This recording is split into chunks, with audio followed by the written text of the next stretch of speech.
ఒక్కసారిగా మీరు ధర్మవరం నుంచి పోటీలోకి దిగాలకే రాయలసీమ అనే ప్రాంతంలో అంతా కూడా ఒక్కసారి అలర్ట్ అయిపోయిందంట. సత్యకుమార్ ధర్మవరం నుంచి దిగబోతు ఆయనపై పోటీకి దిగడానికి మీకున్న గట్స్ ఏంటి అసలుకి? ఇటువంటి వ్యక్తుల మీద వ్యక్తులతో భయపడాల్సిన అవసరం లేదు. ఎందుకంటే ధర్మవరం పేరుకు ఆ రకంగా, ఎందుకంటే కొన్ని దశాబ్దాలుగా ఇక్కడ కక్షలు కార్పణ్యాలు ఉండేవి. కానీ ఇక్కడ మనుషులు చాలా తీయనైన వాళ్ళు. ఈ వ్యక్తి కారణంగా ఈ ధర్మవరానికి ఆ చెడ్డ పేరు వచ్చింది. కాబట్టి ఇటువంటి తాటాకు చెప్పులకు భయపడడానికి నేను బీజేపీ కార్యకర్తనండి. కాబట్టి మహా చూసినప్పుడు వ్యక్తులకు భయపడాల్సిన అవసరమే లేదు. ఈ ఎదురొడ్డి నిలబడడం అలవాటైన వాళ్ళం. నేను అనేది ఏంటి భౌతికంగా అని కాదు, సైద్ధాంతికంగా అనేక వాటితో పోరాడిన సంస్థ నుంచి వచ్చాను నేను.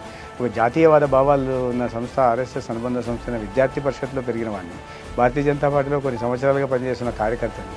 అనేక రాష్ట్రాల్లో పనిచేసిన నేపథ్యంలో అనేక పరిస్థితులు ఇటుకన్నా దారుణమైన పరిస్థితులు ఎదుర్కొన్న సందర్భాలు ఉన్నాయి.